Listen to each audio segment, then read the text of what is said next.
Hello friends, welcome to my channel. Today we are going to continue the series of British literature and our today's topic is John Gower.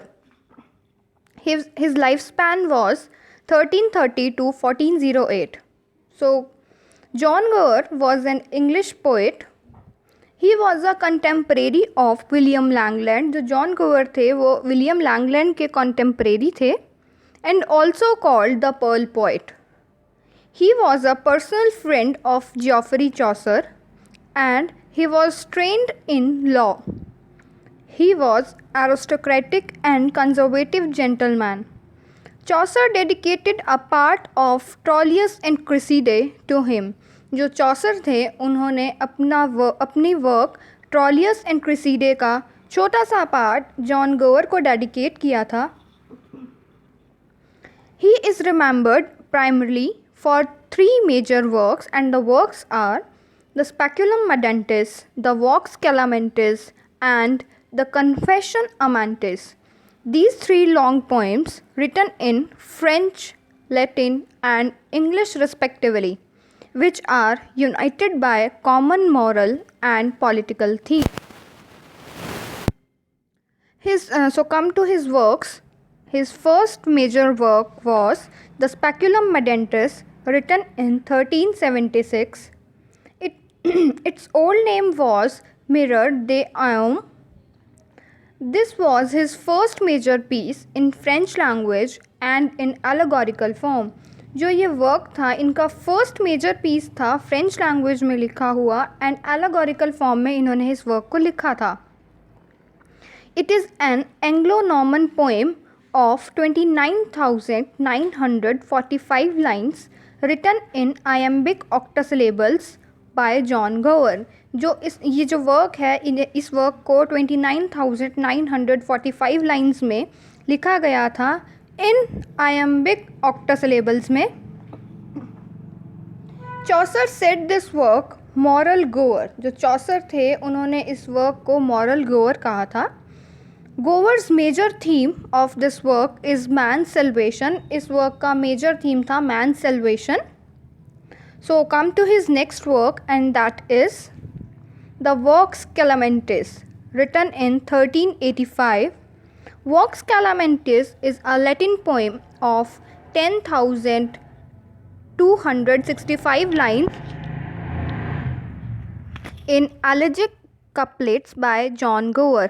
जो वॉक्स कैलामेंटिस work था ये Latin poem है, 10,265 lines में लिखी गई है एलेगिक couplets में John Gower द्वारा. The first of the 7 book is written in a dream version. ये जो वर्क है इसकी जो फर्स्ट 7 बुक्स थी उन्हें ड्रीम विजन में लिखा गया था. The work is giving a vivid account of peasant rebellion of 1381. जो वर्क है वो विविड डिस्क्रिप्शन दे रहा है. एक्चुअली विविड डिस्क्रिप्शन मतलब उसके बारे में बता रहा है, पीजेंट रिबेलियन के बारे में बता रहा है. एक्चुअली इस वर्क में पीजेंट रिबेलियन को थोड़ा सा एक्सप्लेन किया हुआ है जॉन गोवर ने. Situation of black death is also discussed in this work. जो सिचुएशन थी ब्लैक डेथ की वो भी इस वर्क में जॉन गोवर ने डिस्कस की थी. एक्चुअली मैं आपको बताना चाहूँगी फ्रेंड्स, जो एज ऑफ चौसर की मैंने वीडियो बनाई थी उसमें मैंने पीजेंट रिबेलियन के रिवोल्ट के बारे में भी एक्सप्लेन किया था एंड ब्लैक डेथ के बारे में भी एक्सप्लेन किया था. सो अभी तक अगर आपने वो वीडियो नहीं देखी तो आप वो वीडियो वहाँ चेक कर सकते हैं. ये जो गोवर थे ये एज ऑफ चौसर के पोइट थे, तो इन्होंने उसी के मेजर इवेंट्स को एक्सप्लेन किया था अपने वर्क में. और ब्लैक डेथ और पीजेंट रिबेलियन रिवोल्ट इन्हीं की एज के बहुत मेजर इवेंट्स थे. So let's come to the next point. Macaulay describe the remaining books.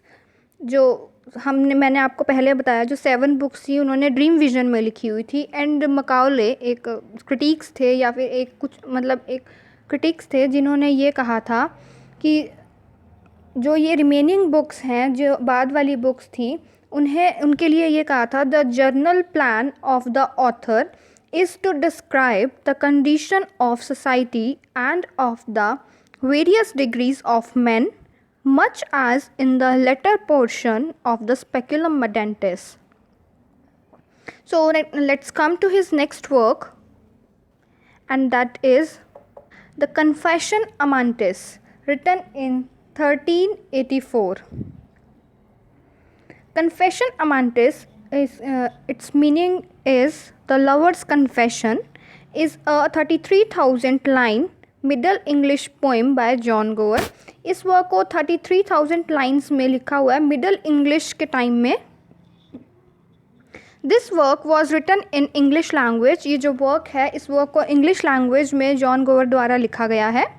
And inspired by Chaucer's Canterbury tale. इस वर्क को लिखने के लिए जो जॉन गोवर थे वो चॉसर के कैंटरबरी टेल से इंस्पायर हुए थे.